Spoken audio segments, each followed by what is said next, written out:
It's dangerous, and again, it's heroic duty, and it wasn't much of a break. Jeff went on to retire after 20 years of faithful service, and he remained in Panama City to become a civilian instructor with the Navy Dive School. And he continued to struggle with PTSD. I remember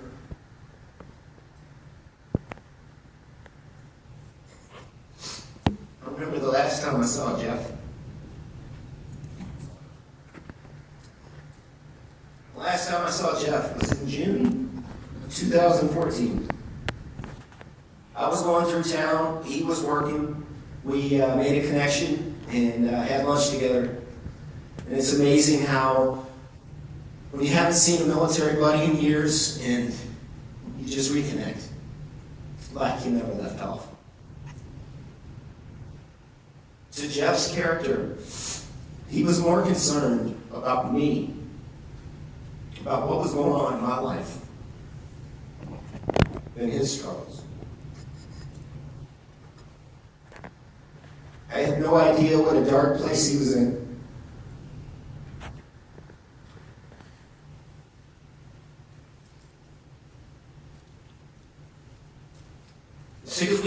Six weeks later, Jeff took his own life in his living room.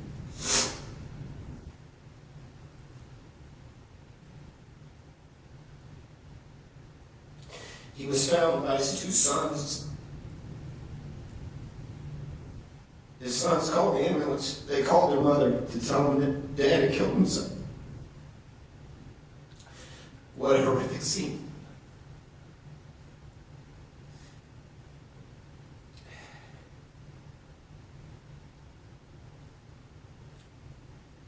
The last few years have been rough for Mary, Corbin, and Noah. I can't imagine what they have gone through. But they're hanging in there. They're hanging in there. Taking it one day at a time. See, veteran suicide affects much more than just the veteran. Entire families and communities are torn apart. This is much more than a veteran problem. This is an American problem.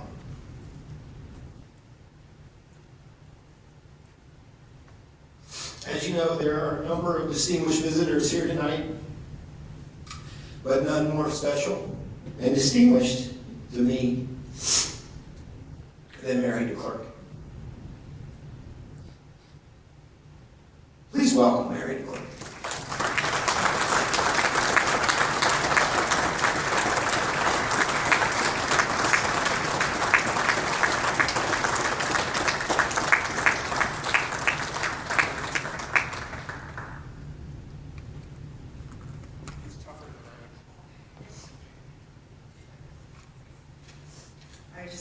I just want to thank Mike for reaching out to me and inviting me to this. And I have to be honest, if this was the first year that it happened, I would not have been able to come up here. I have had a really rough time. The very first year was very, I was a basket case. So it's been a journey. That's for sure. So, as you know, I knew Jeff when we were kids. I married him at 21, and I was married to him after that for 24 years. Being his wife and mother of his kids, I had firsthand of the experience watching him go through his entire military career.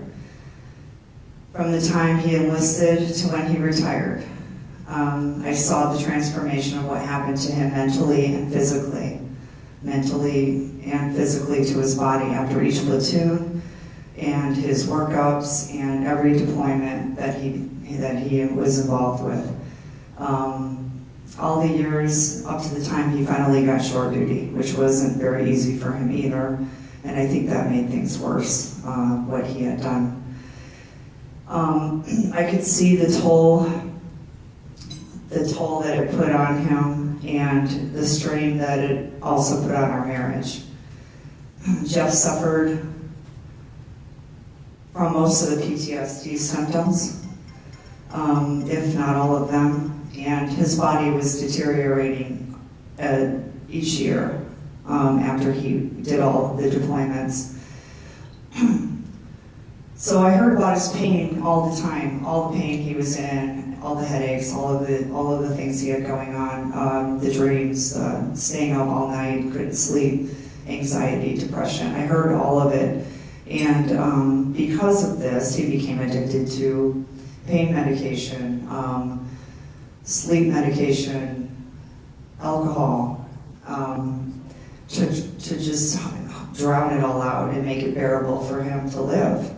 Because his quality of life was very poor. And I felt terrible for him, and like I said, it put a toll on me as well. It was very hard to watch and just function on a daily basis as him being a father, him being my husband. He began isolating himself. He wanted me to be isolated with him. It became unbearable to even be around him. It was very hard for me. If anyone else had that experience in here. And he refused to go get help because the problem with this is that he felt like if he told the doctor and it was on his record that he wouldn't be able to get hired after he retired. He thought it was shameful to admit to PTSD. So it was a serious issue. And all I wanted him to do was get help. And I think that's the case with a lot of men in this situation, is they won't admit to it because of those reasons. They don't want it on their record. So he just pushed on through. He pushed on with the poor quality of life, and he finally decided that it wasn't worth it to continue on anymore. So he took his life August 27, 2014, which is a day I'll never forget. It was even worse that my kids were in the house when he did it. So that's been something that we've all had to work through. And it's a lot of issues, a lot of healing, a lot of stuff. So I know there's many stories like this. I've heard similar. I talked to another teen wife whose husband also committed suicide shortly after mine did. He did it in March. So, we had a lot to talk about. I couldn't even really discuss it for a while, but she reached out to me. So I know there's many stories, and I think what's important here is we need to be aware that this is a common, harsh reality, and to be brought into the open. It needs to be acceptable and safe for veterans to be able to get help safely and admit, that they have PTSD. I think it could really make a difference. And so the treatment that Mike Farrell has been working on and that he needs support for could have helped my husband if it were available at that time. And then I wouldn't be up here talking to you. So I feel like it could help a lot of veterans. It could really prevent them from wanting to end their life because their quality of life is so poor and they can't function in normal society.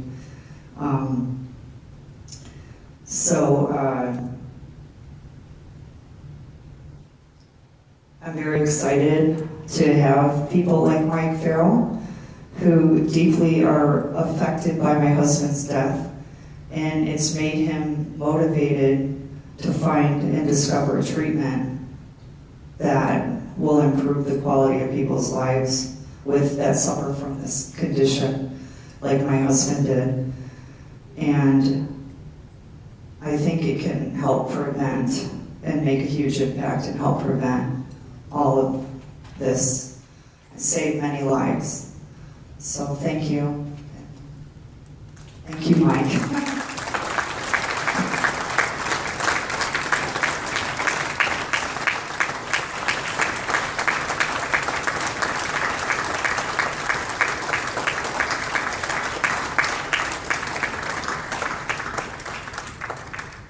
Thank you very much, Mary.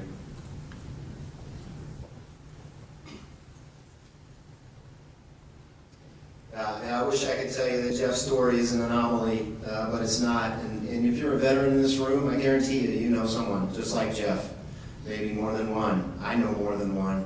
I was in for 4 years after 9/11. I guarantee you, General's been in for 16 years after 9/11. He knows many. So this is a big problem. You know, veteran suicide in this country has reached epidemic proportions. 22 veterans a day choose to end their life. You do the math, 7,488 veterans a year choose to end their life.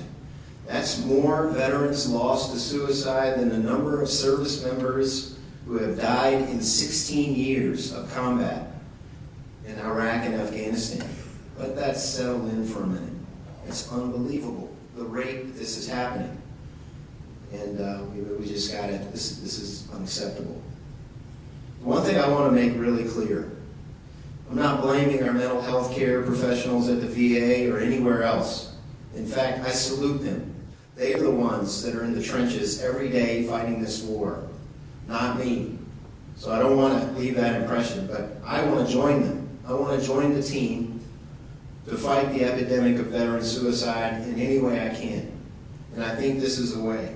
And I'm really excited about it. So just a few of my thoughts on veterans. I believe that veterans are a national treasure, a treasure worth fighting for. Anyone willing to raise their right hand to serve this country with the clear understanding that it could cost them their limb or their life, like all these brave Americans in this picture here, they're worth fighting for. I believe this epidemic of veteran suicide is a tragedy and is completely unacceptable.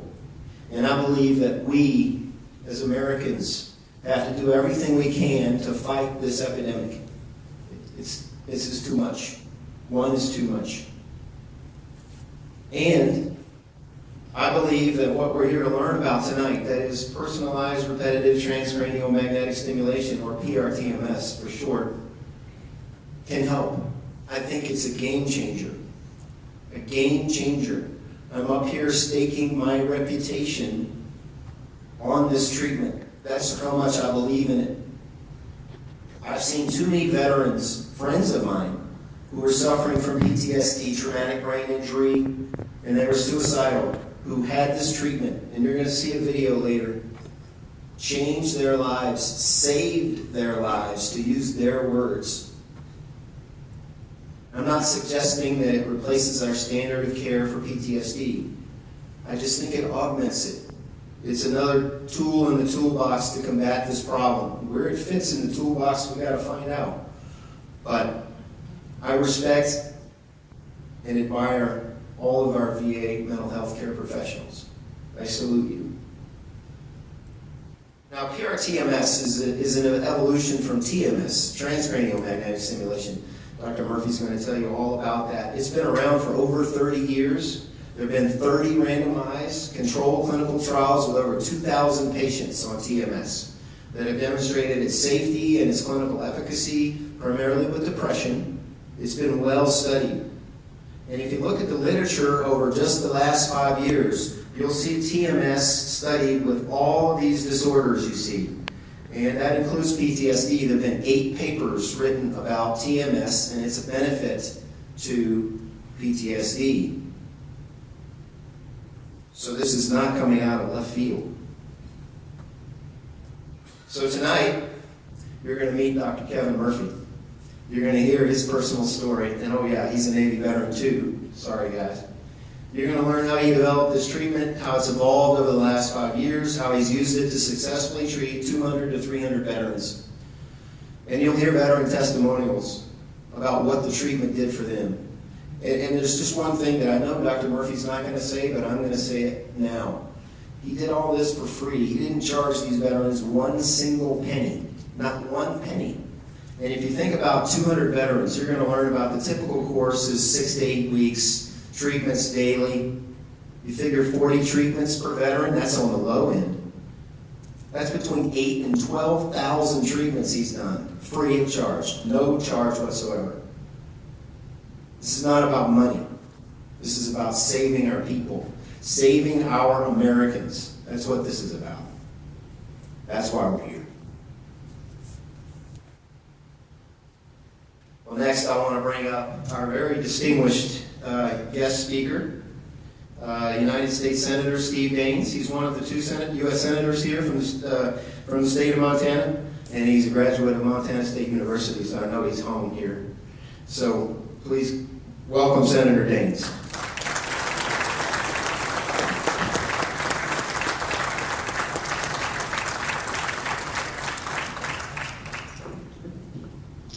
Thank you, Dr. Farrell, and yes, I am home. It is good to be home. I walk these hallways a lot. In fact, our daughter's picture is just outside in the wall there. She was the homecoming queen back in 2011. So, in fact, when Cindy and I, my wife of 31 years here in the front of drum here tonight, when we told Ann we were coming up, she said, "Make sure you see my picture up there, Dad." So I said, "We'll do that."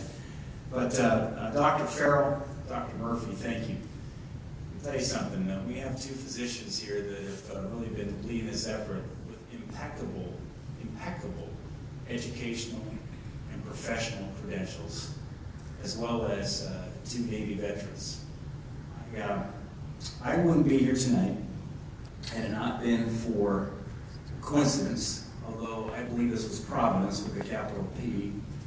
When I was flying back home from Washington, D.C. on March 30th, and I sat down in my seat, and so often when you're flying on Delta Airlines, or whatever your favorite airline is, everybody puts on their headphones and you escape into a different world, perhaps for a couple hours.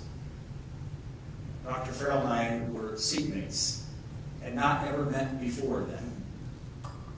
And he had recognized me. I guess when you spend millions of dollars on TV ads and run for the U.S. Senate, people know who you are at times. And we had an amazing conversation. And I actually have a science background, so I'm the only chemical engineer on Capitol Hill. I'm the only Bobcat, by the way, too. But I'm the only ChemE. In fact, I found out tonight that Dr. Murphy also was a chemical engineer before he pursued his medical profession. And I always love to look at science and look at the data. And as Dr. Farrell laid out this short presentation, the argument was very, very compelling. Not to mention the credibility of the person making the argument, Dr. Farrell. I know where he works. Those of us in Bozeman know what he does and know that he works for one of the best medical institutions here in Montana, if not the United States. People come from all over for the work done, the orthopedic world that Dr. Farrell is a part of here in Bozeman. What struck me, though, and Dr. Farrell put that on the slide tonight, is the story that Mary told tonight of her personal story with Jeff, and Corbin, and Noah. That happens 22 times a day with our veterans. And the doctor did the quick math. In fact, when Mary was sharing her story, I asked Cindy, she's got my iPhone right now, I said, "Sweetie, would you throw me my iPhone for a moment? I want to do the quick math," but Dr. Farrell did it on the next slide. How many veterans have committed suicide since Jeff took his life last August of 14? It's over 20,000. You know those who have been touched by suicide, and virtually every person in this room has either had a 1 degree of separation or perhaps 2 with a suicide. Knows that it is a very permanent issue that can be, the risk of it can be modified, can be reduced, in fact, potentially be eliminated. I'm grateful that we have some of our VA leaders here. Now, we don't have a huge crowd here. That's okay. We have incredible quality in this crowd here tonight. As Pastor Brian Hughes shared the prayer earlier, reminded that oftentimes God did his work through remnants and not through large crowds. I have 8 veterans that serve on my team. I'm the son of a veteran, not a veteran myself. My dad's a Marine with the 58th Rifle Company in Billings, Montana. I got raised right. And here in Montana, we have one of the highest per capita veteran populations in the United States. Typically, Montana is in the top 5, sometimes 3 or 4. And the reality is Dr. Farrell shared his slides at the high percentage, 20% of the just under 2 million veterans that are out there right now. What this means, since we're now struggling with PTSD, that because the threats facing our nation are growing, and with it, our American service members are as important as ever. And while we'd like to say that the conflicts that we saw in Iraq and Afghanistan will be the end of the conflicts we will see as a nation, reality is, and history would tell us, it's not true. I remember just recently I came back from a visit just before Memorial Day. I was with Senator Cornyn. I was actually with Secretary Zinke, too. You know, Ryan Zinke, of course, was a Navy SEAL as well. Ryan and I were both at Boy State in 1979 in Dillon, Montana. I was junior at Bozeman High, and Ryan from Whitefish. I have known Ryan a long time. We went to Hammerfest, Norway. We went to Thule, Greenland, and up in Marcel, Alaska, looking at energy and national security. Thule, Greenland, of course, is our most northern military installation that we have in the U.S. military. It's a space command. You take a look at what might come over the poles at us. But I came back to Washington, D.C., and I was having a quiet meal. Myself, after that, I was presiding over the U.S. Senate that evening. I adjourned the Senate, ran and put my workout clothes on, was taking a walk/jog around the Capitol area. There's a Subway sandwich shop just over on the house side. For those of you that think that Senate life is always glamorous, there's times it's glamorous, but that night, I had my ball cap on, my t-shirt, and I was having a 6-inch wheat with turkey and provolone toasted. And I was the only one in the Subway sandwich shop. I was there, it was late, and I was just having my sandwich and my Diet Coke. And I noticed another guy walked in with a suit on. His tie was kind of undone. It was Senator James Langford of Oklahoma. James and I are dear friends. We just compared notes on what we've done during the recess we had during Memorial Day. I went from Thursday through Sunday, came back to Montana, and then so it could be part of the Memorial Day festivities across our state on Memorial Day. I said, James, where have you been over the last week? Were you over back home in Oklahoma? He said, no, I wasn't. I said, well, where? He says, I was in Iraq and Syria. James serves on the Senate Intelligence Committee. He was there right outside of Mosul. For those of you who are biblical scholars know that Mosul is the ancient city of Nineveh. And then he was over to Syria. The point is, the threats are growing. In fact, talking with Chairman Dunford, the Joint Chiefs of Staff, with Secretary Mattis, Secretary Tillerson, and others, let's say the threats are the greatest they've ever seen in their lifetimes. We saw in North Korea just this last week a reminder of the murderous regime that exists in North Korea. An Otto Warmbier come back home, the young man who was murdered by the North Koreans. That threat in North Korea is becoming existential. They are getting closer and closer to putting a nuclear tip on an ICBM. I won't go through all the other threats, Russia, Iran, China. It's a long list. But just remember, these service members that are serving today will one day join the ranks of the veterans. It'll be time for us to serve them while they're serving us right now as we are in this room that's secure, it's free. It's a beautiful night in Montana, while so many of our service members are in different locations this very hour. I'm not going to go through all the accomplishments and things we're working on in the Senate at the moment. I had that in my remarks, but it's not the right time to share it tonight. I want to conclude by sharing this. As Dr. Farrell said, this month, June, is National PTSD Awareness Month. In fact, June 27th is National PTSD Awareness Day. Mental wounds can inflict as much damage as physical wounds. Transcranial magnetic stimulation is showing positive results for veterans with PTSD. You're going to hear more about that tonight. I serve on the Appropriations Committee of the U.S. Senate. I'm on 5 committees. Appropriations is one of them. That's the committee that decides where the money gets spent for the federal government. I've requested, thanks to the work of Dr. Farrell and Dr. Murphy, and after Dr. Farrell and I arrived in Bozeman, we exchanged contact information, and I got on a conference call when I was back in Washington, and Dr. Murphy joined the call with us to hear more about this. And as a result of that, in fact, one of my veterans, Doug Pack, he's a Marine, serves my team back in Washington, we've asked authorization for 5 clinical trials using this technology, with one that can demonstrate a mobile capability and capacity, which would be very important for a state like Montana, where there's a lot of distance between care facilities. So Dr. Farrell, thank you. Dr. Murphy, thank you. To the men and women who wear the uniform today, thank you. To Jeffrey Scott, the clerk, thank you. To Mary, Corbin, and Noah, thank you. And to our veterans here who have served this evening, thank you.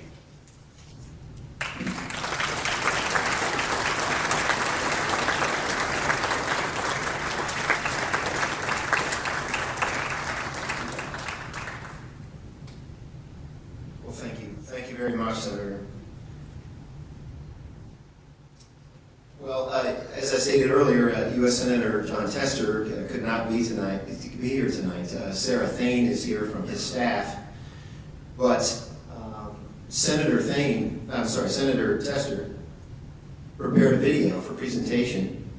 Sarah, you have to tell him I just promoted you. Senator Tester thought enough of what we were doing to prepare a video for presentation and requested that we show it.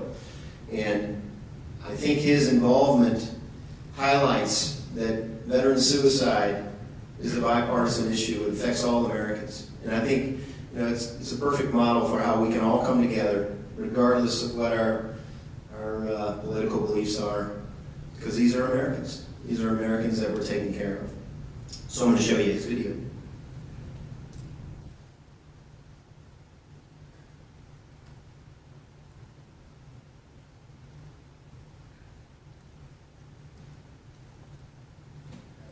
Audio problems. Can we get some AV support up here?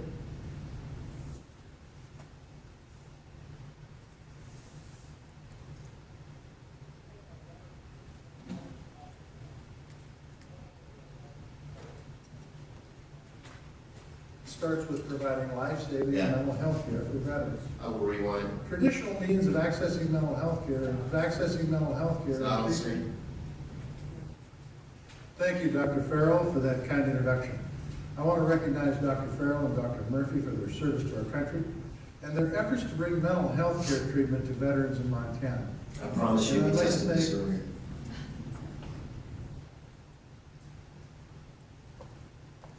Ah. Man. It's okay. All right, here we go, Senator.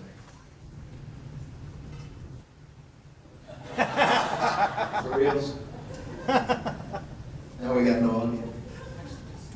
Yeah, you need to be here by my side, like Jeff going up the stairwell.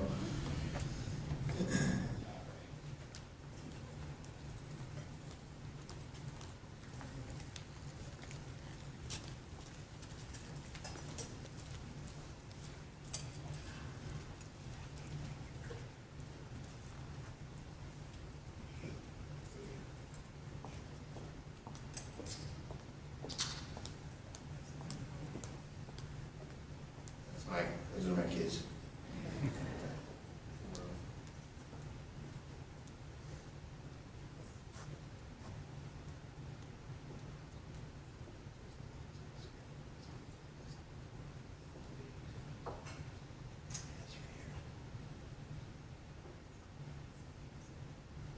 Thank you, Dr. Farrell, for that kind introduction. I want to recognize Dr. Farrell and Dr. Murphy for their service to our country and their efforts to bring mental health care treatment to veterans in Montana. And I'd like to thank every veteran and service member in attendance for your service and your sacrifice. Taking care of our veterans in their return home is a constant reward, especially when a veteran is struggling with the invisible wounds of battle. And that starts with providing life-saving mental health care for veterans. Traditional means of accessing mental health care are increasingly giving way to innovative initiatives like Dr. Farrell and Dr. Murphy. Your goal of putting a clinic within 1 hour of every veteran is an admirable one, especially in a big rural state like Montana, where many veterans rely on telehealth services for mental health care through a hub in Salt Lake City. In Montana, veterans still have to travel to VA facilities to connect with doctors through telehealth care. And that's why I worked with Republicans and Democrats to introduce bipartisan legislation to make it easier for veterans to access telehealth care services from the comfort of their own homes, so they can easily access life-saving care no matter where they live. The VA is second to none in conducting medical research. The VA and veterans it served will be the stronger still because of this innovative project like this one. We should continue to empower the VA and those local communities who provide veterans with high-quality care that they have earned. And I'm honored to be a part of raising awareness for this initiative for veterans here in Bozeman. Dr. Farrell and Dr. Murphy, I thank each of you for your dedication to our veterans. I look forward to seeing the benefits of your efforts on behalf of veterans in Montana and across this nation. We're lucky to have you. Thank you. So thank you, Sarah, for representing Senator Tester, and please pass along our thanks to Senator Tester for his video. Next, I'd like to ask Adam Schaefer to come up. He's got word from the governor.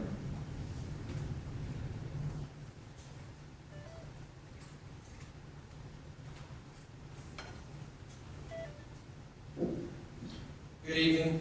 The governor was honored to be invited to speak tonight. This does send his regrets. He has a personal commitment that he is attending to in Helena this evening. But he did ask me to share a few words in a letter that he wrote for this evening. Dear veterans, healthcare professionals, and friends, thank you for being here tonight to learn about and discuss a very important issue affecting many of the veterans who have served this great state and nation at home and overseas.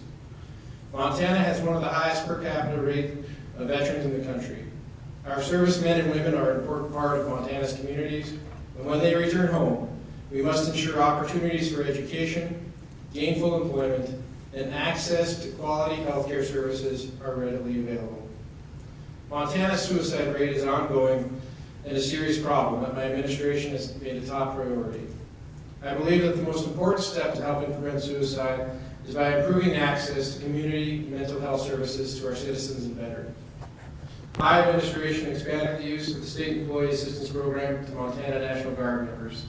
This service is now available to veterans, their family members, and all those who live in their household. It includes a 24-hour crisis phone line and confidential in-person counseling sessions, among other benefits. This service is provided to Montana veterans at no cost to them or their families. Montana Adjutant General, Major General Matthew Quinn, who you will hear from this evening, has also made addressing veteran suicide a top priority. With the expansion of Medicaid eligibility through Medicaid expansion and the passage of significant mental health service funding during my term as governor, veterans have improved access to affordable services in their communities. While these programs and new services will help combat suicide, we must still be willing to talk about it, which is why I'm encouraged by the gathering here this evening. I look forward to hearing more about the new research into treatment for PTSD and Dr. Michael Farrell's work taking place right here in Bozeman. As Montanans, we must all work together to find solutions to address veteran suicide in Montana. I'm confident that with improved access to mental health and community services, with improved medical treatments, we will decrease veteran suicide rates in this state. I am eternally grateful to our servicemen and women. These brave citizens and their families have tremendous sacrifices to protect our country and loved ones. And no matter what, Montana veterans will always have our full support. Please enjoy the rest of the evening, and thank you for the work each and every one of you is doing to combat veteran suicide in Montana. Sincerely, Steve Bullock, Governor. Thank you.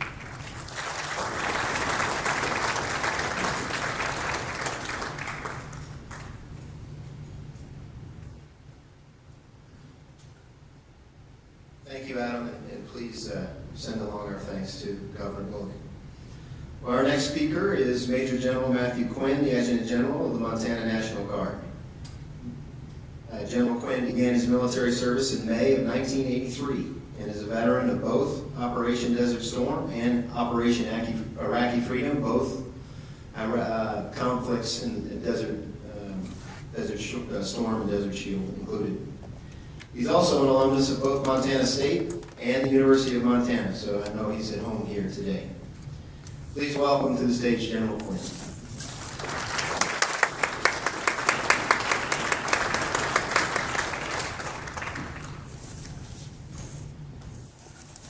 Well, good evening, and listen, thanks for allowing me to be here. Senator Daines, Dr. Murphy, Dr. Farrell, the veterans here in the audience. It is my honor to be here. You know, to move the needle in our state to combat veteran suicide, it takes teamwork. It will take all of us doing our part, pulling together to make a difference. And it will take passion. Passion and a belief in those who have served. And I think of passion that you've seen tonight already from Dr. Farrell.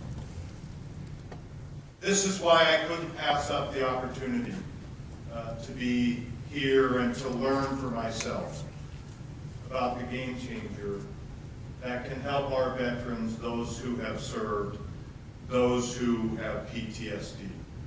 Dr. Farrell has set an admirable goal, as he's mentioned, to have a treatment center in every city in Montana so that every veteran can receive the treatment they need and deserve. I'll give you a little background, and Adam Schaefer mentioned.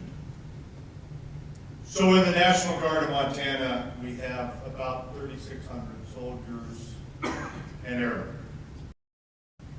And service in the National Guard by itself does not make you a veteran.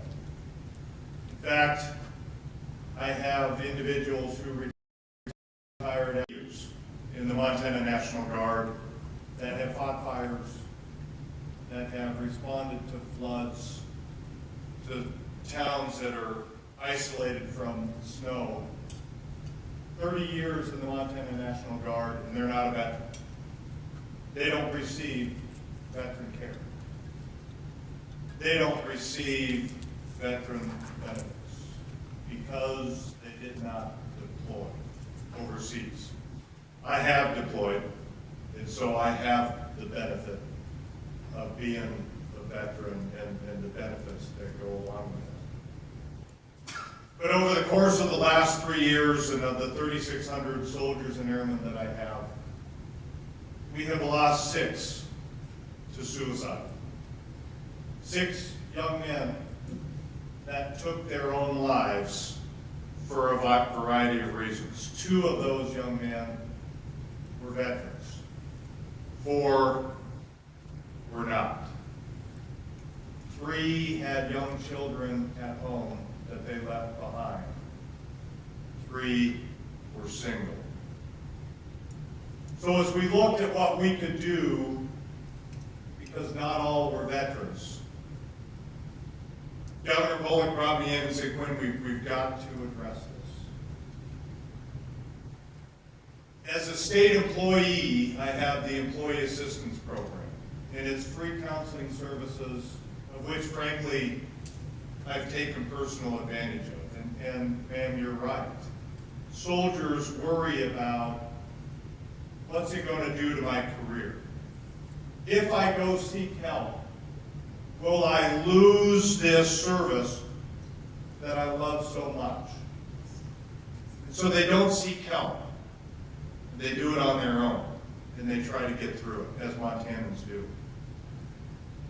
But as a state employee, I have the Employee Assistance Program that gives free counseling services that are confidential. And I ask Sheila Hogan, who ran the Department of Administration at the time, hey, could I insure all of my Guard members that don't necessarily have benefits, and certainly that do not have the benefit of the Veterans Administration? Sheila, to her credit, went off and called me back and said, yes, we can. It'll cost you, but a small amount. So I asked the governor, and he said, do it. And so right now, as of last April, every service member in the Montana National Guard, whether they be a veteran or not, if they hit a crisis point, they can reach out to an 800 number, but across Montana, they have counseling services with the intent to be confidential, to get them beyond that crisis point. What we have to do is get them beyond that crisis point that they can't do on their own. The first call we had was from a former Guard member who did not have veteran benefits. And he called and asked, I need help. I'm dealing with issues that I can't handle on my own. Can I use this service? And unfortunately at the time the answer was no. We couldn't help him. So in July, we went back to the drawing board and asked the provider, could I insure every former Guard and Reserve service member in the state of Montana, whether they be veteran or not? And the answer was, yes, you can. And so we rolled out, again, the benefit to all former service members, veterans or not, free counseling services, again, to get them beyond that point of crisis. That was at risk, frankly, during the last legislative session as our revenues were down and we were looking for cuts. But to his credit, Governor Bullock pulled me aside and said, Quinn, I'll find the money. Make sure that we insure those individuals. So I tell every veteran organization and every former service member to use it. A month ago, Jody and I were at a stand-down, veteran stand-down celebration in Helena. And a family member came up to me and she said, I just wanted to tell you, my husband did not have veteran benefits. We did not have benefits at all. But he took the advantage and he made the phone call. And General Quinn, I think you saved my husband's life. If that's not worth every dollar that we've spent on this program, I don't know what is. Earlier this month, I joined the governor in announcing a new partnership, and I heard the first ad on the radio the other day, with the Montana Broadcasters Association in the fight to prevent suicide. Statewide, radio and TV, a series of suicide prevention ads to educate on the signs of suicide and to encourage our communities to have those conversations. One of the ads specifically was dedicated to veterans suffering from PTSD. It directs those individuals that are suffering to the crisis text line that's available, as well as the suicide prevention lifeline that we've set up. These ads will flood the airways over the next year, encouraging our loved ones to take action and to seek help. Again, we need them to ask for help. That service that's out there is confidential. And I tell my Guard members, I will never know, nor do I need to know, whether you've asked for help or not. It will not affect your military. We have to continue to find new ways to reach those in crisis and to help them find successful solutions to the challenges they face, while also finding ways to help those suffering from PTSD. We owe it, as Americans, as Montanans, to our men and women in uniform who serve our state and nation and volunteer every day to protect our freedoms and protect our ways of life. We have to honor their service when they return home. We will provide them with the resources and support as they transition back to civilian life. So tonight, I'm pleased to see that we're working to uphold this promise to our veterans. That through the ingenuity and expertise of our very own Montanans, we are finding new solutions to address PTSD, to help those veterans that need the help, so that we can stop families such as Mary and what they're dealing with. Stop the loss of those who have served this great nation. May God bless this nation. May God bless the state of Montana. And God bless all of you who care for the veterans of those. Thank you.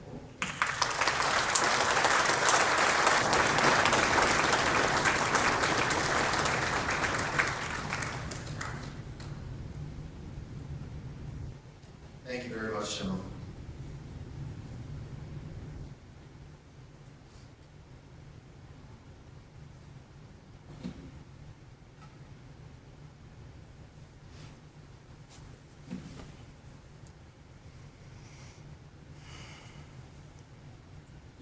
Well, now I would like to introduce Dr. Kevin Murphy, who is going to provide the education in this educational event. Dr. Murphy's a Navy veteran. He served as a surface warfare officer. He was the chief engineering officer on the USS Ranger during Desert Shield and Desert Storm. He's the chief of pediatric radiation oncology at the University of California in San Diego. He's written more journal articles and more textbook chapters than I can read. So he is very accomplished and respected in the academic world. And he is going to come up and teach us about PrTMS.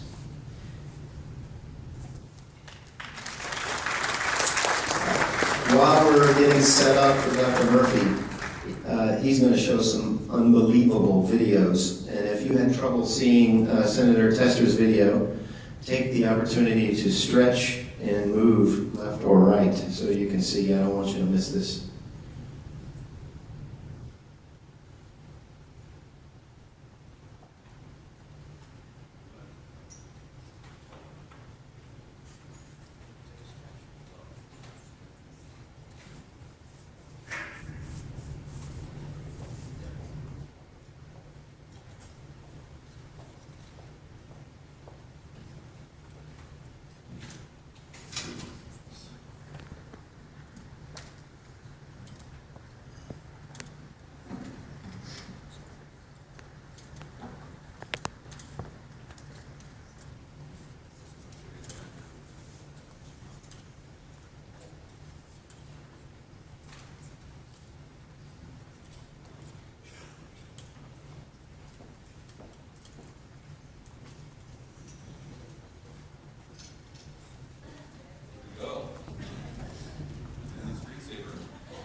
So we've got money screensaver. Yeah, it's gonna last for a while, Farrell.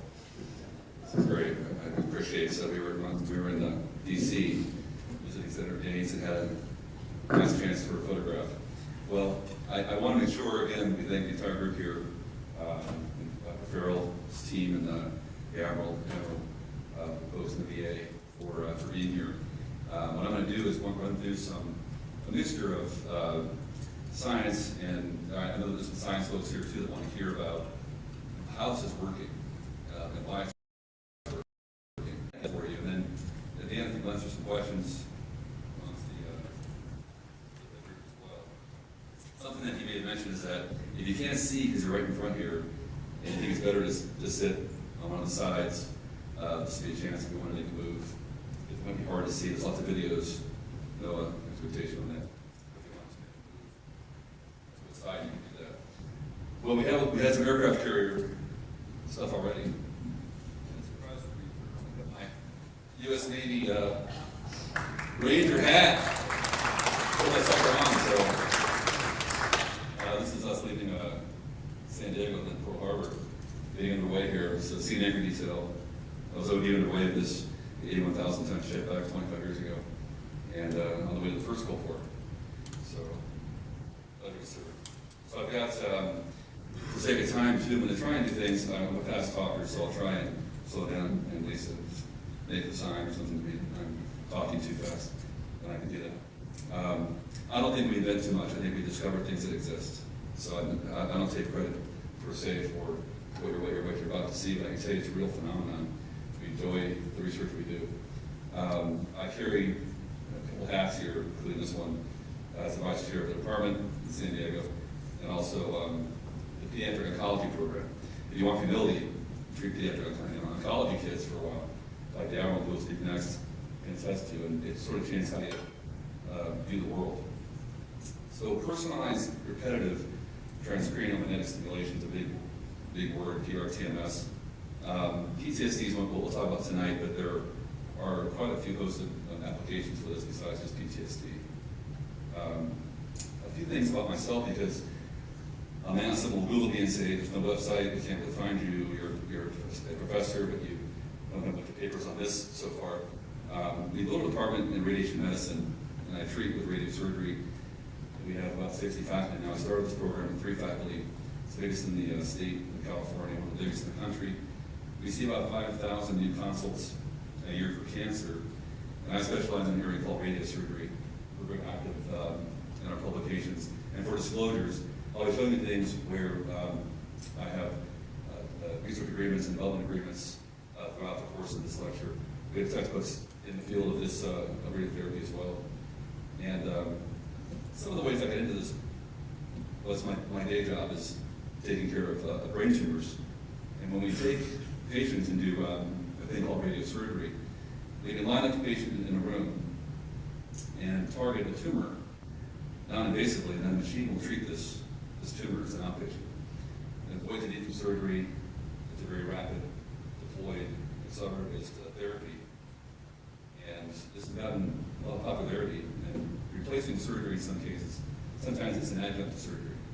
And the goal is to give high doses to a target and not give high doses to the adjacent brain, because you want to avoid toxicity. And so you can see here where the machine can move around a patient and target, but you also get some dose to adjacent brain, and that can cause some effects that we can change with PrTMS. In complex cases like this, you can see where the brain is being treated, and the energy will be placed into the patient's head and neck area or brain, and hot spots that are red and cold spots that are blue, purposefully trying to avoid very, very critical areas. The brain is a very sensitive structure. When we give radiation to tumors, like you see here on the top left, we can circle that energy with a dose of radiation. But that area in yellow and blue and green is normal, but it's some dose, and it starts to drop its frequency and change how it behaves.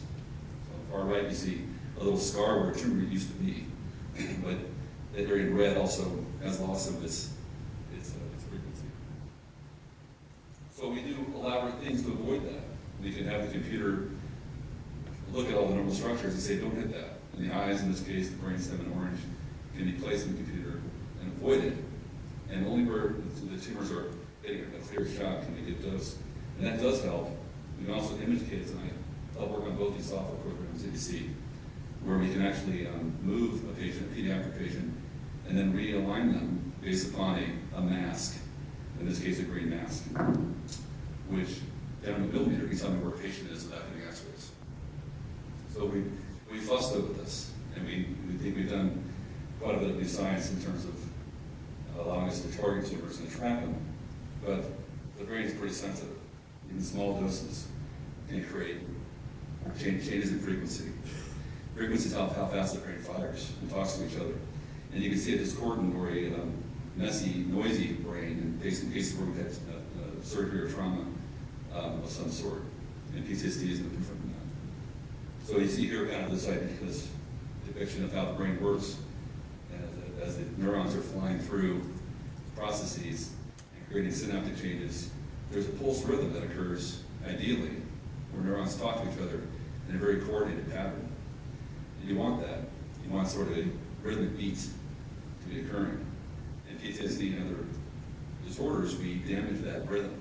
What we see are that whether it's from surgery, from trauma of some sort, concussion, chemotherapy, the brain's response is to generally slow down and preserve itself. It hunkers down and says, hey, I didn't like that. I'm not going to go 10 times a second. I'll be 8 times a second. If you do that, I'll be 7. And now you're not sleeping. You'll go 6. And now you're drinking. You'll go lower. And as those frequencies drop, it changes your behavior. And so they also lose their synchrony to each other. So when I'm walkie-talkie here, this neuron talking to this neuron, I want them on the same frequency. If they're not, they don't talk to each other very well. So modern medicine medicates this, and it works in some form. You can raise up the frequency by giving speed, or you can suppress neurons by giving them other medications. But it's not very specific. You can't really pick which neurons get the drug. They all do. And that creates side effects. And so you've got addictive behavior problems and things like that based on those side effects. And so it's hard to think of too many drugs that cure these problems. They treat, but they don't have a cure. So when we talk about other ways to access the brain and to make changes, a better idea as an engineer was looking at this as using the brain's existing language. So the brain talks to each other with frequency and magnetic fields. So why not treat it with magnetic fields and frequency? Makes every sense in the world. Can you restore neurons back to a frequency and rhythm by doing so exogenously? And I'll show you that the answer is yes. So in a normal sense here, you see the right side of the brain pulsing, which is the back of the brain. The left side of the brain is receiving information, but there's a delay. Instead of there being a nice synchronous pulse rhythm, there's this chord rhythm going on, where the front of the brain here that thinks and plans and judges and emotionalizes is not receiving all the information that you're visualizing. It's physically a mismatch. They use the analogy like a wheel of a bike. The back wheel's spinning 10 times a second, the front one's going 4 times a second. And the chains, I can't talk to these two. I get some information through, but they're skipping, and there's lost information. And so one of the things that we look at in PTSD is this idea of focusing on the executive function domain, which is the front part of the brain. That's where we do thinking, planning, judging, emotionalizing. And in PTSD, this is largely affected. So we started looking at this idea of neuromodulation. We aren't the only ones that do this. There's plenty of folks in the room who have worked in TMS in the past. But we want to get more data and make better decisions, I think, on how we give the brain energy. And the EEG does that for us. It's a qualitative electroencephalogram and quantitative. It gives you both. And you can look at the waveforms and tells us about what the predominant frequencies are. And we analyze and process data, and that's where we spent most of it in the last 5 years. The last 2,000 patients looking at, can we find domains in areas that are sort of redundant and able to be amplified in the correct areas of the brain. And then we deliver therapy, and then we fine-tune patients. So EEGs, very briefly, no big treatise on this, are not new. They've been around for a long time. They give you temporal information. I can say when imaging came out in the 70s and 80s, and we said we can see the brain. Everyone said, well, forget all that wiring electrical stuff. I can look at the brain. But looking at a CAT scan doesn't tell you how someone's feeling. You can't tell how their memory is and if the behavior. You can look at organic disease structurally. But EEGs give you temporal information. They tell you what's happening over time. And so in the original setting we would do, I treat pediatrics and adults, but we would try and treat kids this way. It's not easy because these calves are tight and they're gelled and you got to scratch their skull. So most kids don't like this. So we immediately looked for a different way. And we found a company that came out of UCSD that works with this wireless device, which we love. And now in 5 minutes I can get an EEG. And that EEG can tell me a ton about someone's coherent patterns or non-coherent patterns in the brain. And that little pod area, you see all those little circles underneath each one of those sections, it tells me how many times per second is that part of the brain firing. Is it firing in synchrony with its neighbors? Is this walkie-talkie in this one too, the same station or not?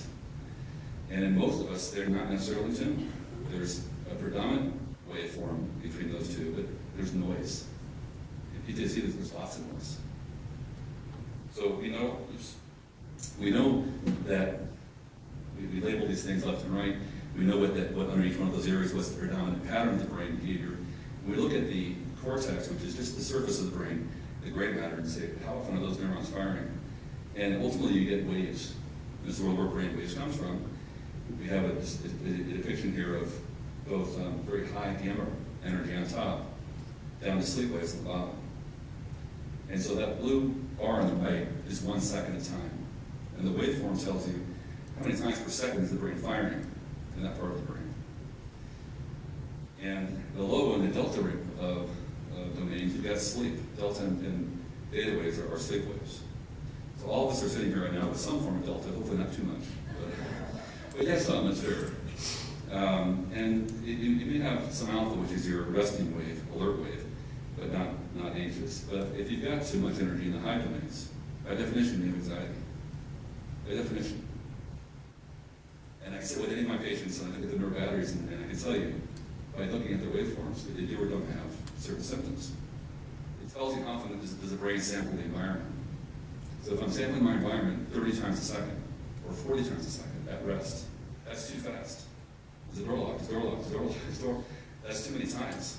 And so you start getting perseveration disorder, hypervigilance. Well, guess what? We trained our veterans to do that. I put you in the battlefield and said, I want you at your head is level because you're going to get shot. So I train that brain that does vigilance to go 30, 40 times a second.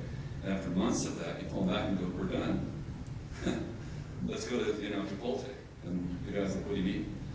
And he's surveying the room with his back to the door. And so we immediately fired him. He didn't make a good maybe father or husband or friend because that vigilance in not a firestorm doesn't necessarily add value. It creates anxiety and stress, and so a person self-medicate that and say, I need to bring this down. What's available? Alcohol's pretty easy. 40 over the counter, I feel better. I'm going to medicate this down. How fair? I mean, that's what you want to do. They want to feel better, so they're going to find medications that suit them. Same with other narcotics and things that bring down anxiety. So if we see preponderance of neurons that are firing too fast in certain areas, it starts to predict behavior. If I see too slow energy, it also predicts I can't think straight. So if I'm seeing delta and beta and heavy wave, and when you're sleeping, if you're awake, then you can't think, you can't focus and memorize very well, and you have bad short-term memory, period. Especially if it's in those areas of your brain that do those functions. So PTSD is both. There's a mixture of both slow and high. So guys are really suffering with on, they don't care, they're apathetic, and they lack ambition, but they're anxious. How do you handle that problem? Well, a lot of guys don't, obviously. And we talked about suicide rates, but there's tens of thousands of guys trying to kill themselves. Right? 22 are successful every day, but thousands and thousands are trying as we speak. So the analyzing and process data component we took very seriously. Historically, you could take those little circles I showed you with the leads that read your frequency, and you could stack them now front, middle, and back of your brain. And you can look left to right over time, and I can see how fast each one of those areas is firing. This was hard to read. In the older systems, you were looking at, in the old days, for colon and brain death and things like this. And we still do that with these EEGs. But you can take that information and we can analyze it differently. And we could do Fourier transform and other math calculations, comp neuroscience. We can look at some average frequencies. We can look at the predominant waveform that the brain's making in each one of the areas of the brain. And this is really useful because it gets the ability to analyze data in a much more usable form. And so those subwaves can be categorized in another display, top to bottom now again, front, middle, left of your brain. And every one of those 19 positions tells me how fast is that person's brain firing. And in a case like this, you've got what we call a nice distribution or a safe distribution. You've got the majority of the neurons in each domain firing at the same frequency. So the walkie-talkies are tuned. This is a fine-tuned athlete. Somebody who has coherence, we call it. This is one of our definitions of neurocoherence. So that's what you want to see.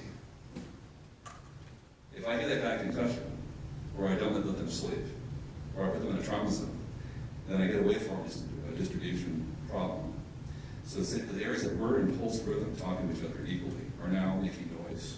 And the radio stations are playing at different channels, and there's many stations playing. Every part of the brain is playing different stations.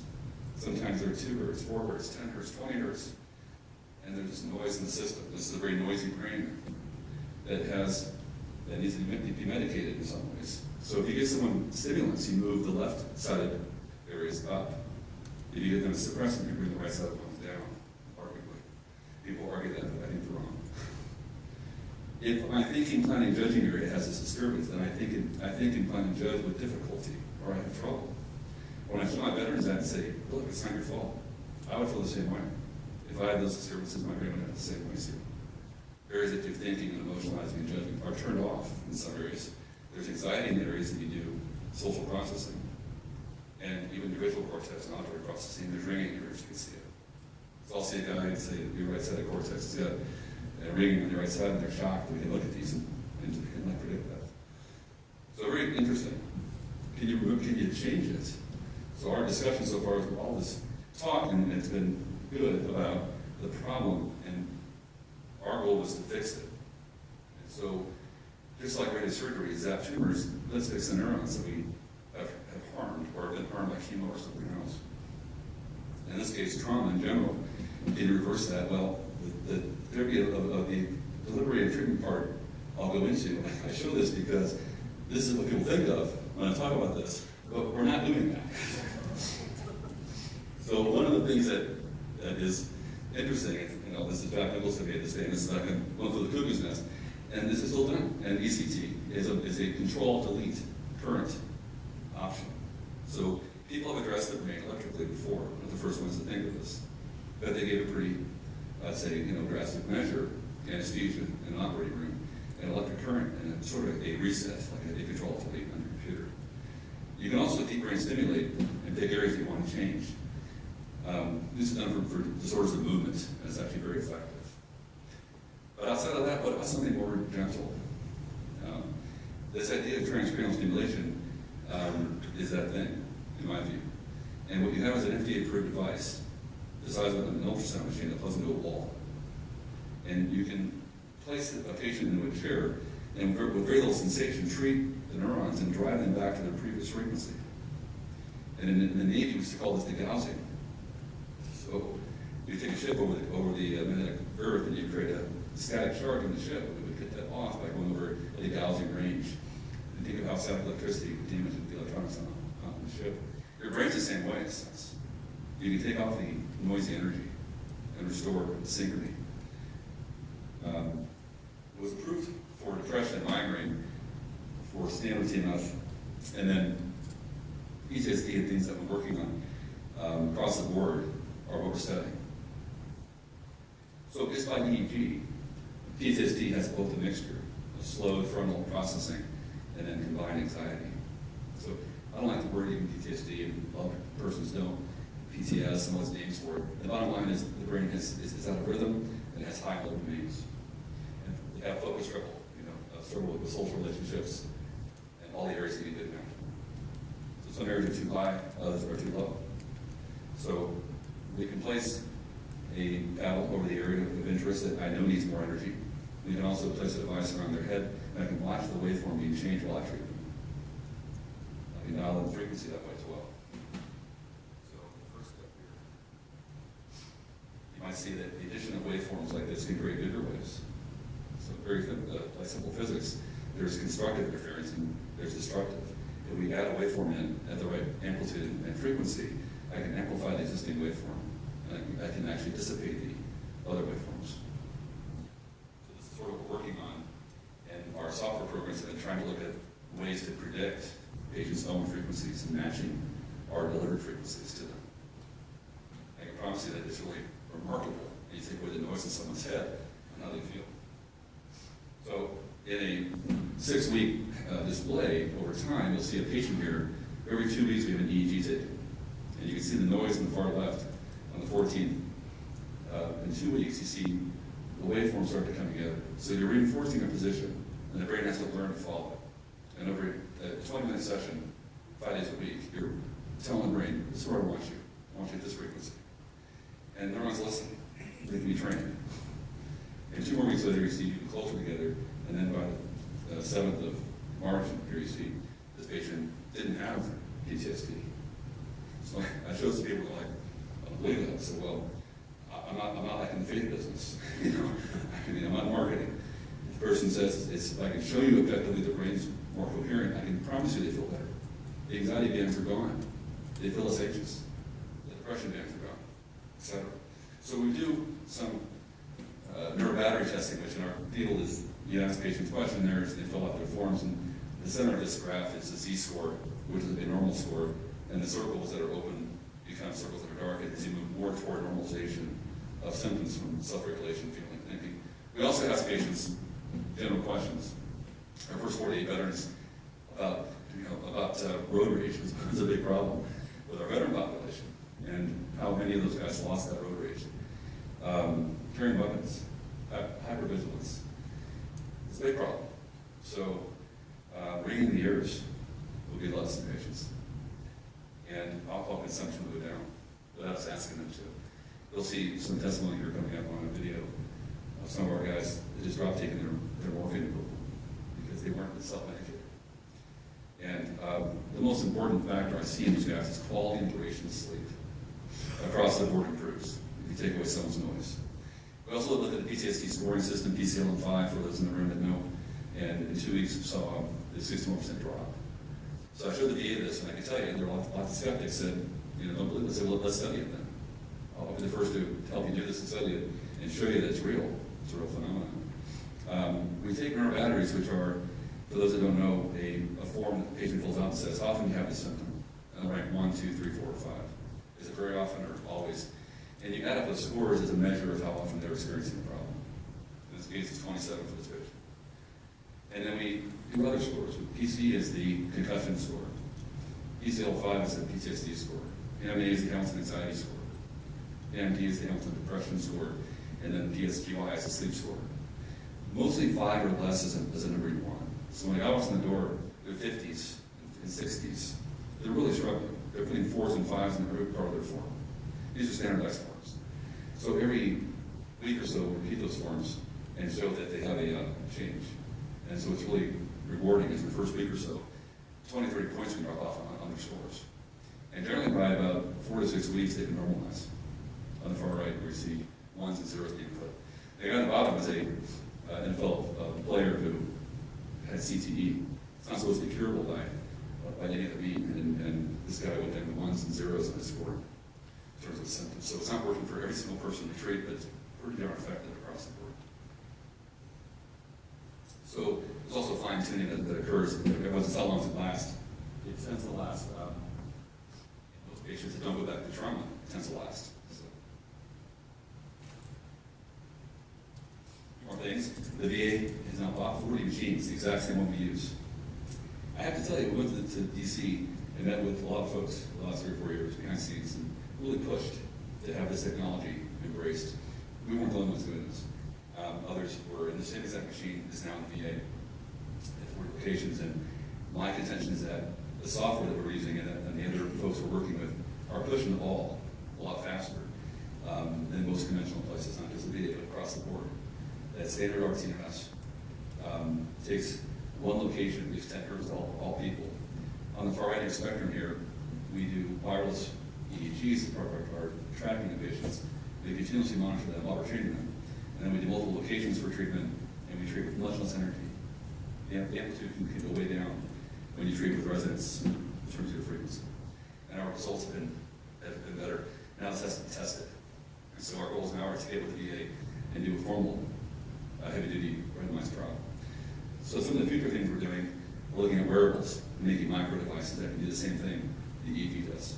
And this is where it's going to go next, where these are made, and we're testing these, where you can place this on the patient and you can monitor their waveforms remotely while they're in battle, essentially. I want to show you one last thing here.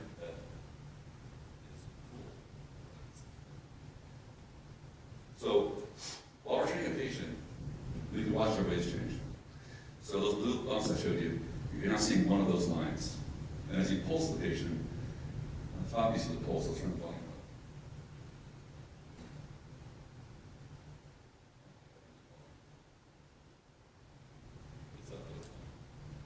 Doesn't say much. What I'm showing in this picture is that the yellow, or the red area, which is being pulsed at microscopic frequency, actually physically builds while we're pulsing you, and I can monitor that while I'm treating the patient. So I can look at their frequencies and dial them like a radio station. That's where it's getting faster. We can pick numbers, we can treat the patient, we can watch waves build, and I can watch their coherence develop. That allows us to do this quicker. So that's something I think is a game changer that most real-time monitoring of EEGs can't be done with TMS because you destroy the signal. We found a way to remove the artifact, and the signal is clear. We can actually see on the bottom right just how much amplitude we're creating in the patient's brain. The cool thing is, well, I have two more slides here, is on telemedicine and mobile treatment. And I show this because I think, as people have mentioned already, it's very hard for veterans to get to a service area, and it's hard to get there every single day. So we need daily therapy. We need to get it to a veteran and not have them come to us. And it's not that hard. You put it in a van and drive to their house. That's what it takes. We put it in a van, sitting out front here. You leave it, you'll see it parked in the front. We parked it illegally, so it's hopefully still there. But we can take this to the veteran's home, and we can treat them on site. And we can do this across the board. So we've been using it. It's been working great. We had a very generous donation from one of our ladies, Joy Bancroft, who funded this for us. This van has been all over the country now, and Montana would be a great place to start this. Because of the large geographic location you have here, 10, 15 vans, go out and treat people where they are. That's something I'd love to be part of if we get the folks on board to do. So that's what I think is a fun thing happening in the future, and you will see the van we leave. That's my last slide. This is my state aircraft carrier back in port. I think we're in Vancouver there. I want to make one special thanks to Charles Kreutzkamp, who's helped support my research very generously. And because of him, I tell his family, hundreds of people get taken care of, they couldn't afford it. And then, of course, my own team came from San Diego. We took this in the lobby today. Thanks again for setting up this event. There was quite a bit of effort made to get here and put on the show for you, so I really appreciate everyone's involvement. I think at the end there was going to be other questions answered, so or asked, so I don't know if I can get it. Thank you very much.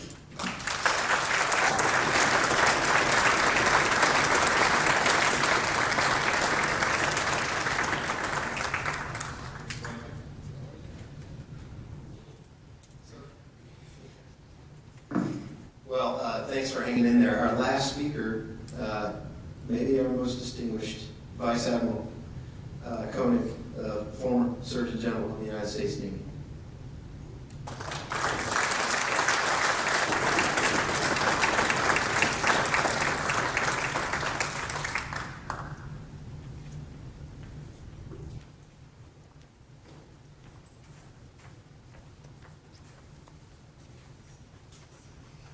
Well, it's been a long evening, and so I'll keep it short.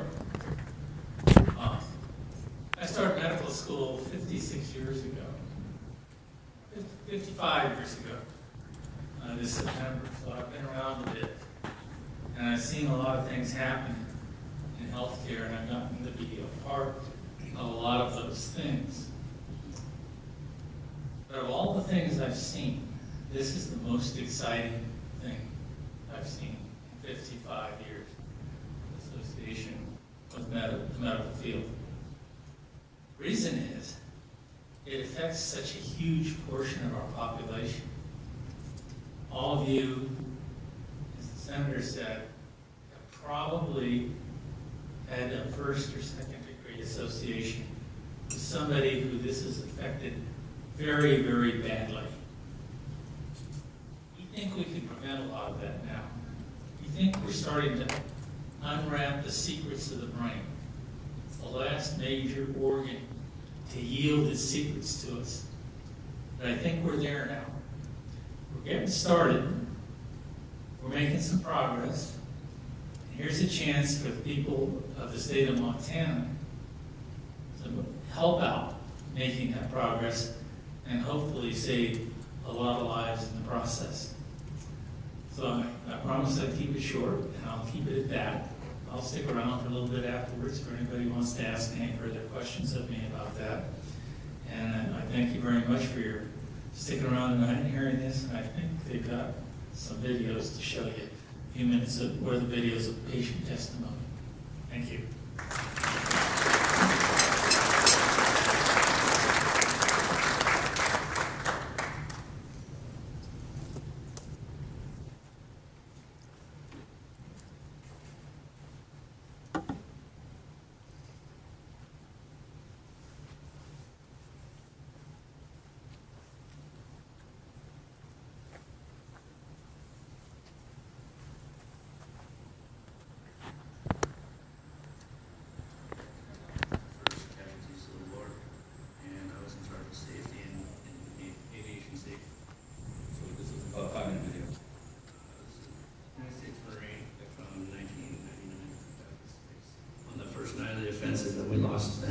away the first casualties of the war, and I was in charge of safety and aviation safety and training. I joined the Navy in 1991, and I became a Navy SEAL.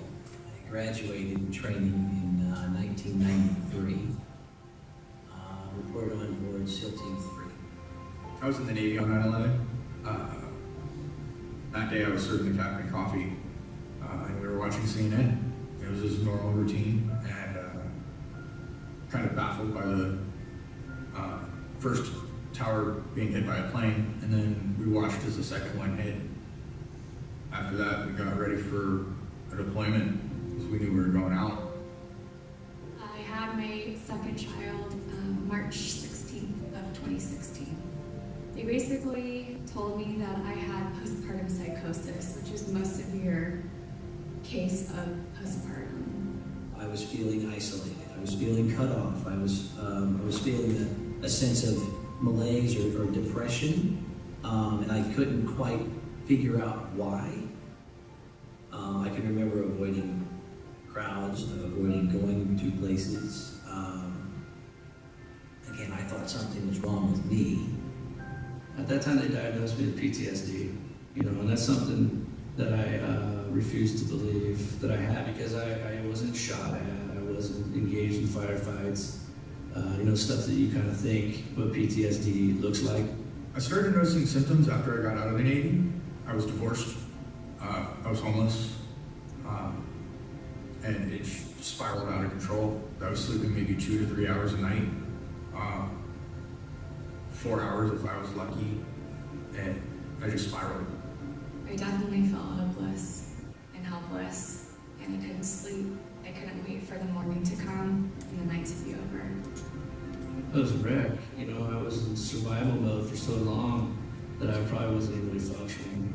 I was on so many medications. I was on, 2 40-milligram oxys, 8 to 10 Norco, 3 Somas, Ambien, just loaded up, Seroquel, everything else that they gave me that I was drugged. I was at a point where there were so many impairments that I wasn't even sure what day of the week it was, much less seeking treatment. So thankfully, the tribe, the brotherhood, through charities and outreach and word of mouth, connected to me and got me in, start receiving treatments. Within 8 treatments, I felt like an entirely new person. My sleep improvement has been tremendous. Within the first month of treatment, I got off of all of my medications. When I started the treatment with Dr. Murphy, one of the first changes I noticed was my sleep patterns. I went from sleeping maybe 4 or 5 hours a night to almost 8 or 9. After the first week, my nightmares slowed down. I started leveling out with my anger issues. Pretty quickly, like right after the first treatment or 2 or 3, I started seeing a difference in my ability to interact with other people. Over the course of 6 or 7 weeks, I was able to get off of the 8 to 10 Norcos that I was taking. I had not slept the whole night through in 2 years. And so just being able to sleep for, 8 to 10 hours was a gift. There's been an incredible process of repair to help my brain work as well as it can, and then give me the opportunity to move from there. So the day that I stopped taking the pills, I felt like I got my life back, and I was able to go forward again. And this treatment was, the technology is what helped me do that. I left a wake of destruction behind me. A lot of it I wasn't even aware of. And I thought that I could just tough it out and man up, and don't be the weak link, don't be all these great words. And the truth is, without fixing the disruption in your brain, you can't will it. You actually make it worse. I feel like I've been given the chance to do something with my life, whereas before I didn't feel like there was a reason for me to be here. This has changed everything. It truly has. Like, I can't even describe it. Like, everything has changed for me. Like, my days are brighter. I'm happy to wake up. every day I wake up, I'm thankful that I'm 6 feet up and the sun is shining. I'm so thankful for this treatment for my relationship with my children and my husband. My husband would say, I finally have my wife back. And now when I look at my children in the morning, I feel happy to be their mom.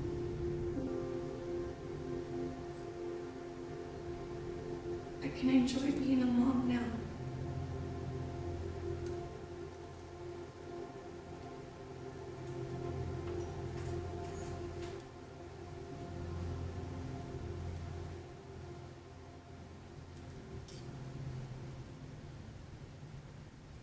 Life is definitely too many.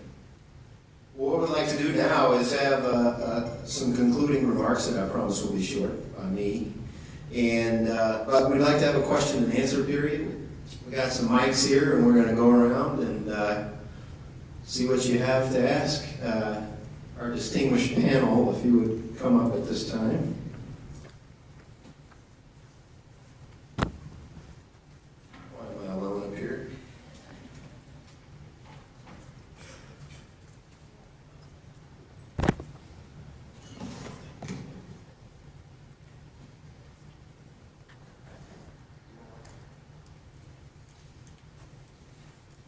I do want to just show you a couple slides. You are distinguished, sir. Very distinguished.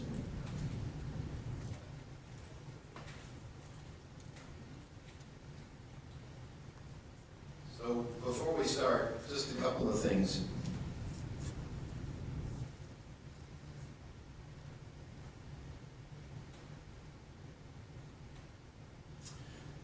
So when I went to Afghanistan in 2010, as I stated earlier, I was part of a forward surgical team.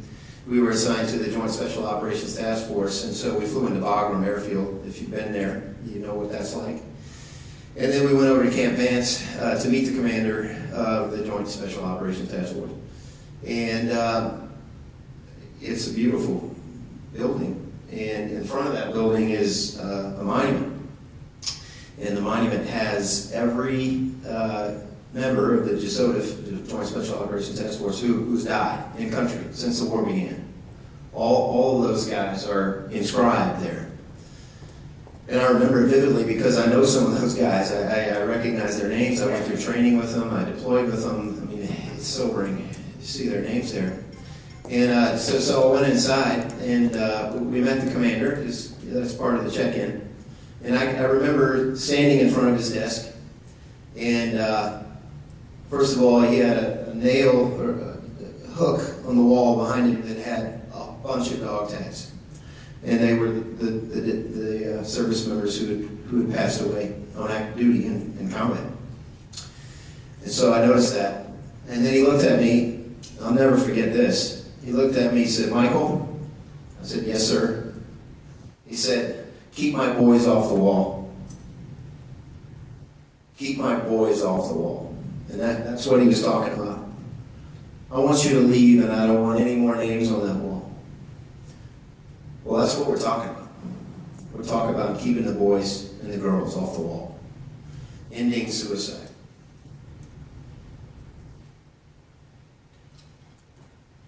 So again, why are we here? The veteran suicide rate is at an epidemic level. I think PrTMS is a game changer. It's shown unprecedented success in the patients that Dr. Murphy has treated, and you saw in the video. So what are we going to do? Well, we're going to open a clinic in Bozeman soon to begin evaluations and treatment. And we're going to seek alternative funding for veterans. Veterans will not pay a penny for this treatment. That's our email address. You can email questions if you're interested in treatment, info@mindset-montana.com. That's our website. You can go there and sign up and get updates sent to your email as we get closer to opening the doors. And it's been alluded to multiple times, this is my dream. I want 10 centers, at least across the state of Montana, so that every veteran has less than an hour drive to treatment. It's a big dream. We need help doing that. But dream big. Nobody's done anything by dreaming small. And then, as Dr. Murphy said, I want some vans, mobile vans, and we're going to go all over the place. There's a whole bunch of Native American veterans who raised their right hand to go to war for us. They deserve the same treatment, and we can take it to them on these reservations. So that's where we are. So now's the time. Questions? Lisa, you want to walk around with the mic? Where's Diana? It's part of the distinguishing.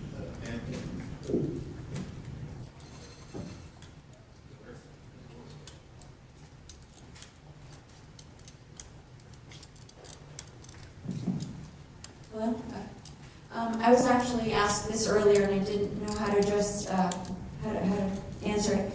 Someone was wondering how, if they wanted to help our veterans and contribute to this, is there like a way for them to do that? And so I'd ask you.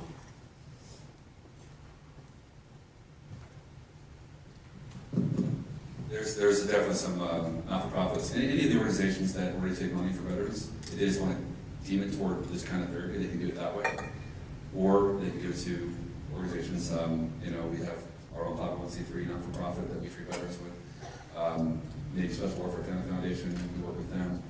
We're going to meet with December 5 and others talking about ways to get that. So I think that's something to talk about. It's been our goal to not, to find ways to fund for veterans so they aren't paying for it. So we'll keep looking for creative ways to do that.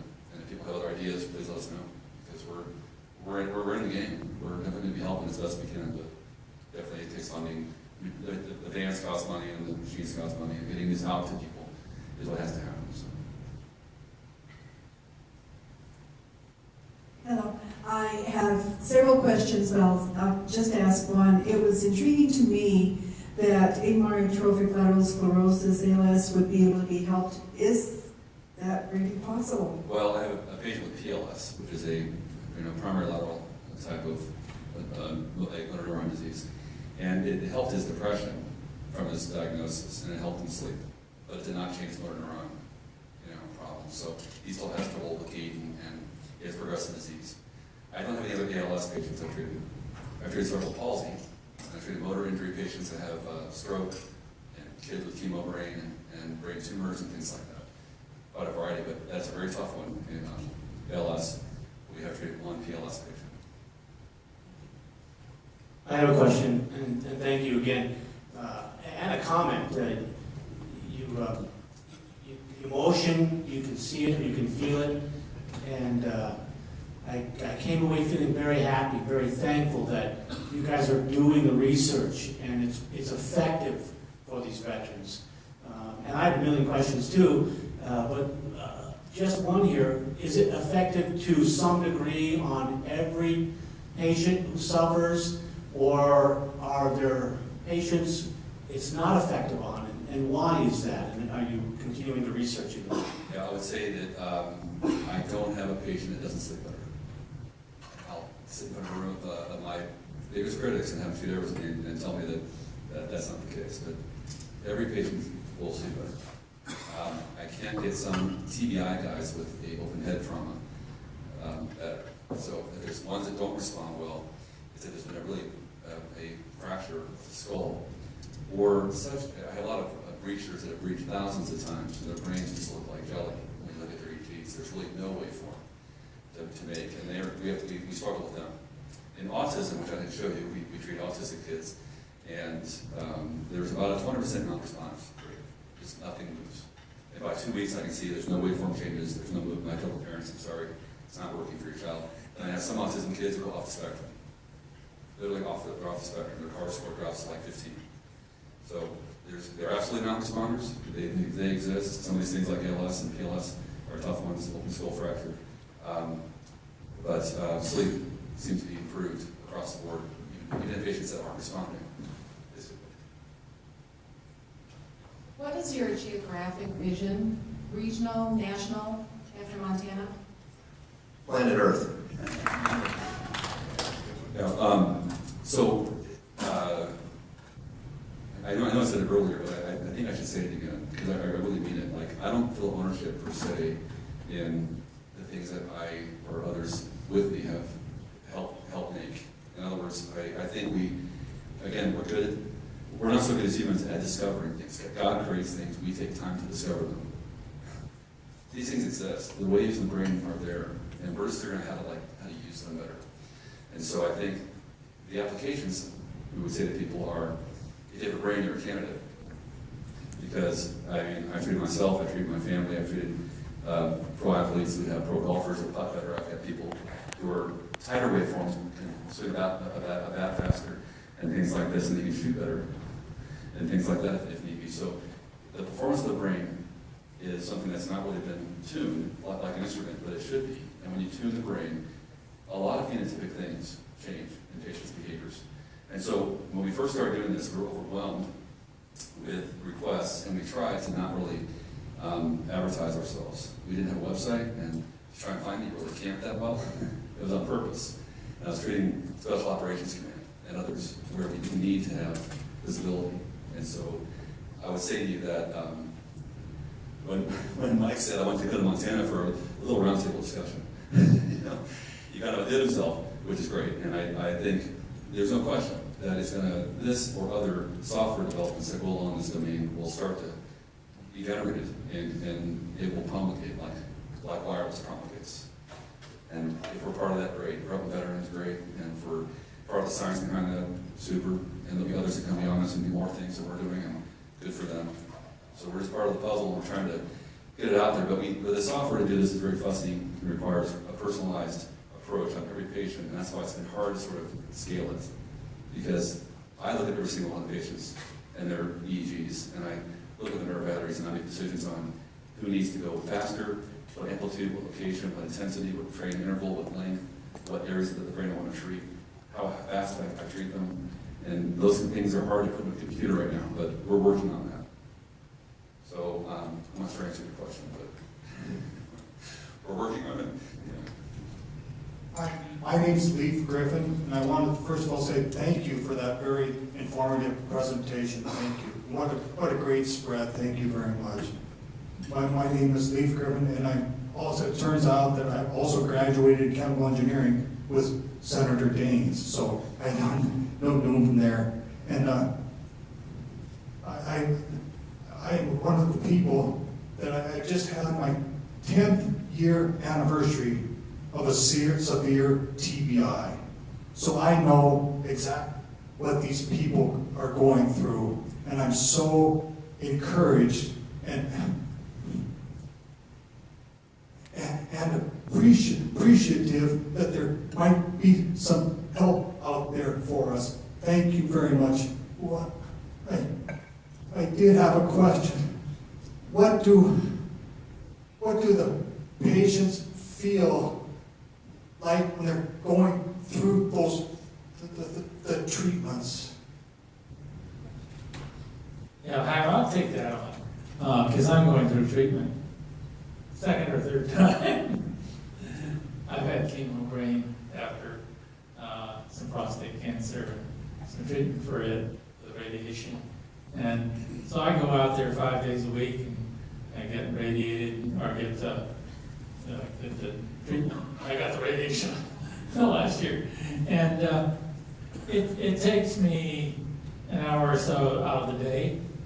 And after the treatment is over, when you're 77 years old and you go home, you have a little lunch, you feel like a nap. And I often take like a 30-minute nap, and that's pretty good. My wife gets treatment too for something else, but she doesn't nap. So she doesn't seem to need the nap. For some of us, there's a nap. And sometimes there's a little bit of a headache, but it's not debilitating at all. So it doesn't slow you down, it doesn't keep you from working, doesn't do your normal functions. I wanted to say something else in response to the last question. And that's directed at all of us here. And that is, if you'll think back to the video you saw, and one of those people in that video made a statement, I want you to remember it. he said, the wake of destruction I left behind me. Okay? That's what we want to prevent. We want to get at these guys before they create that wake of destruction. Because though we might be able to turn, and in a lot of cases are able to turn around the PTS and all of those sequelae from it, we can't go back and undo the wake of destruction, or not nearly as easily. Once they start getting a record with the police, once the family is disrupted, once the family unit is destroyed, it's very much more difficult to put those pieces of the puzzle back together.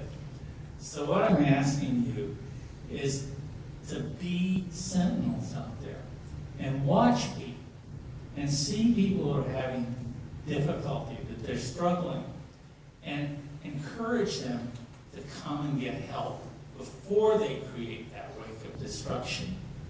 Okay? That's hard to do because these people often are instilled with, I'm in this, like the guy said in the film, in the video, I was indestructible, I could just, toughen down and work through it. They can't. They can't do that. They need the help. So get them in early before they've created that wake of destruction.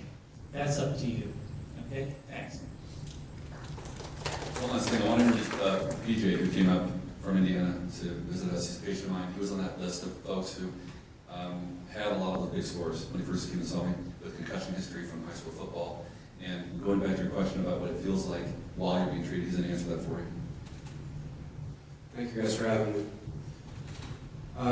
So as far as what you actually feel during the treatment, at worst it's a light tap, maybe a little bit of vibration. It's not, it's like Dr. Kevin said, it's very non-invasive. And as far as negative side effects, those are minimal, at least in my experience. So just briefly about my process through the treatment and what got me there. I played football for a long time, it was about 14 years, and I racked up a lot of shots to the head. And I got out of football after injuries and things, and those head injuries kind of caught up with me. And okay, that was me. So years down the road, those started to catch up with me, and it got me into a really dark place. And so I ended up in San Diego with Dr. Kevin, and over an 8-week treatment process, I'm not the same guy I was. I look back at that guy that I was, and I understand why he was thinking the way he was, and he was doing the things that he was doing. But like I said, this thing, I would not be standing on this stage in front of you guys if it wasn't for Dr. Kevin and Dr. Farrell was having my back, and this wonderful treatment and the wonderful staff that was always there for me. It genuinely 100% saved my life, so thank you guys.